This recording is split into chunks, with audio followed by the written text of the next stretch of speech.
Right Pawan Polavaram ప్రాజెక్టుకు సంబంధించి జలవనరుల శాఖ కొన్ని ప్రతిపాదనలు అయితే చేసింది. ఆ ప్రతిపాదనలు ఏంటనేది మనం ఒకసారి చూద్దాం. పోలవరం ప్రాజెక్టును గాడిని పెట్టేదలా మిగిలిన పనులను ప్రస్తుత కాంట్రాక్టు సంస్థతోనే చేయించాలా లేక కొత్త ఏజెన్సీని పిలవాలా? మరీ ముఖ్యంగా కొత్త డయాఫ్రమ్ వాల్ నిర్మాణ పనులను ఎవరికి అప్పగించాలి? దీనిపై కేంద్రం నుంచి స్పష్టత తీసుకోవాలని ఏపీ ప్రభుత్వం ఆలోచిస్తోంది.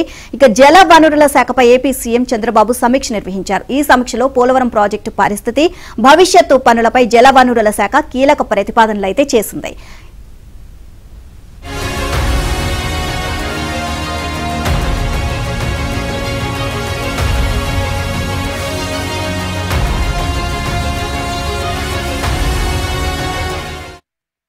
కేంద్ర ప్రభుత్వం పదే పదే వద్దని చెప్పినప్పటికీ జగన్ సర్కార్ మాత్రం 2019లో కాంట్రాక్టు సంస్థను మార్చేసింది. రివర్స్ టెండరింగ్ పేరుతో మేఘా సంస్థకు పోలవరం పనులు అప్పగించింది. ఆ తర్వాత డయాఫ్రామ్ వాల్ దెబ్బతింది. ఇక ఎగువ దిగువ కాఫర్ డ్యాంలు సిపిజికి గురయ్యాయి. నిర్మాణ దశలోనే గైడ్ బండ్ కుంగిపోయింది. ఇప్పుడు వీటన్నిటినీ సరిదిద్దాల్సి ఉంది. ఈ నేపథ్యంలో ప్రస్తుత కాంట్రాక్ట్ సంస్థను మార్చి భారీ సాగునీటి ప్రాజెక్టుల నిర్మాణంలో అనుభవం ఉన్న సంస్థకు పనులు అప్పగించడంపై పరిశీలించాలని జలవనరుల శాఖ అధికారులు ప్రతిపాదించారు.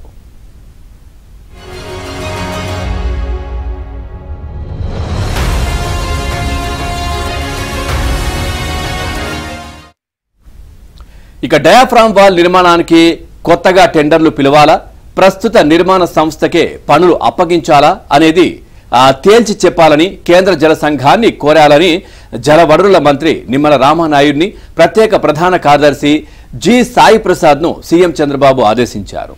ఇందుకోసం త్వరలోనే ఢిల్లీ వెళ్లాలని సూచించారు. పోలవరం నిర్మాణంలో జాప్యం జరిగే కొద్దీ ఎదురయ్యే అనర్థాలను తెలియజెప్పాలని, అంచనా వ్యయం పెరగడం, ఏపీ జరిగే నష్టాన్ని కేంద్రానికి వివరించాలి అని స్పష్టం చేశారు. ఓవరాల్ ఇదే అంశానికి సంబంధించి మరిన్ని అప్డేట్స్ మా కరెస్పాండెంట్ సత్యాన్ని అడిగి తెలుసుకుందాం. సత్య, ఈ పోలవరం ప్రాజెక్టుకి సంబంధించి జలవనరుల శాఖ కొన్ని ప్రతిపాదనలు అయితే చేసింది. ఇప్పుడున్న సంస్థను తీసేసి కొత్త కాంట్రాక్ట్ సంస్థతో, అంటే బాగా అనుభవం ఉన్న కాంట్రాక్ట్ సంస్థతో పనులు అప్పగించాలి అని చెప్పే సూచనలు అయితే చేసింది. ఓవరాల్ గా అప్డేట్స్ ఏంటి?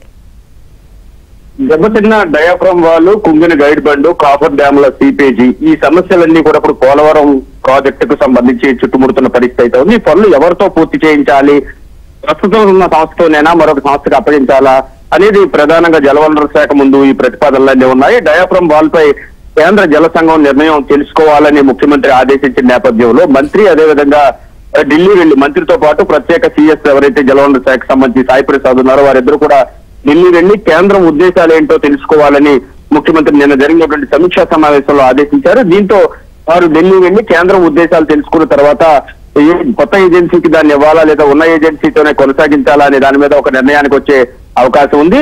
మొత్తం మీద తీసుకుంటే కనుక పోలవరం విషయంలో ప్రస్తుతం ఉన్న గత ప్రభుత్వం చేసినటువంటి సృష్టించినటువంటి ఇబ్బందికర వాతావరణం వల్ల చాలా ఇబ్బందులు అయితే వచ్చాయి. ఆ ప్రాజెక్ట్ కి ఆంధ్రప్రదేశ్ కు లైఫ్ లైన్ లాంటి పోలవరం దెబ్బతిన్న పరిస్థితి అయితే ఉంది. దాన్ని సరిదిద్దేందుకు తీవ్రమైనటువంటి కసరత్తు రాష్ట్ర ప్రభుత్వం అయితే ప్రస్తుతం చేస్తుంది. నవంబర్ నుంచే పోలవరం పనులు ప్రారంభించాలని ఒకవైపు ముఖ్యమంత్రి నిర్దేశించడం, వీలున్నంత వరకు ఈ సీజన్లు పోకుండా పనులను ముందుకు తీసుకెళ్లాలని చెప్పడంతో, అంటే అనుకున్న దానికంటే ముందే పోలవరం పనులు పూర్తి చేయడానికి కృషి చేయాలని ఆదేశాలు ఇవ్వడంతో దీనిపైన ప్రధానంగా రాష్ట్ర ప్రభుత్వం దృష్టి సారించి ముఖ్యంగా ఇప్పుడు డయాఫ్రమ్ వాల్ నిర్మాణానికి కొత్తగా టెండర్లు పిలవాలా, ప్రస్తుత నిర్మాణ సంస్థకి దాన్ని అప్పగించాలా, ఈ నష్టాన్ని కేంద్రం భరిస్తుందా భరించదా వంటి అనేక అంశాలు ప్రస్తుతం ఉన్నాయి. పోలవరం నిర్మాణంలో జాప్యం జరిగే కొద్దీ ఈ ఎస్కలేషన్ అండ్ రేటు పెరిగిపోతుంది, దానికి అయ్యే ఖర్చు పెరిగిపోతుంది. ఇది మరిన్ని అనర్థాలకు దారితీసే ప్రమాదం ఉందని కూడా, ఆర్థికంగా ఇబ్బందులు కలిగించే ప్రమాదం ఉందని కూడా రాష్ట్ర ప్రభుత్వం భావిస్తుంది. రాష్ట్రానికి జరిగే నష్టాన్ని కేంద్రానికి వివరించడంతో పాటు నిర్మాణ సంస్థ విషయంలోనూ కేంద్రానికి అంతిమ నిర్ణయానికి వదిలేయాలని కూడా నిన్న జరిగిన సమీక్షలో నిర్ణయం తీసుకున్నారు. విశాఖ, ఉత్తరాంధ్ర శ్రీలు సమంతి, గోదావరి జలాలు తరలించవచ్చని చెప్పడం, అదేవిధంగా ఇతర ప్రాజెక్టులపైన కూడా చెప్పిన పరిస్థితి అయితే ఉంది. అయితే ముఖ్యంగా పోలవరం విషయంలో అయితే మాత్రం ప్రస్తుతం కాంట్రాక్ట్ సంస్థను కొనసాగించాలా లేదా కొత్త వారిని, అంటే ఆ రంగంలో అనుభవం ఉన్నట్టు మరొక సంస్థకు అప్పగించాలా అనేది కేంద్ర ప్రభుత్వ నిర్ణయానికే వదిలివేయాలని రాష్ట్ర ప్రభుత్వం అయితే నిర్ణయించింది.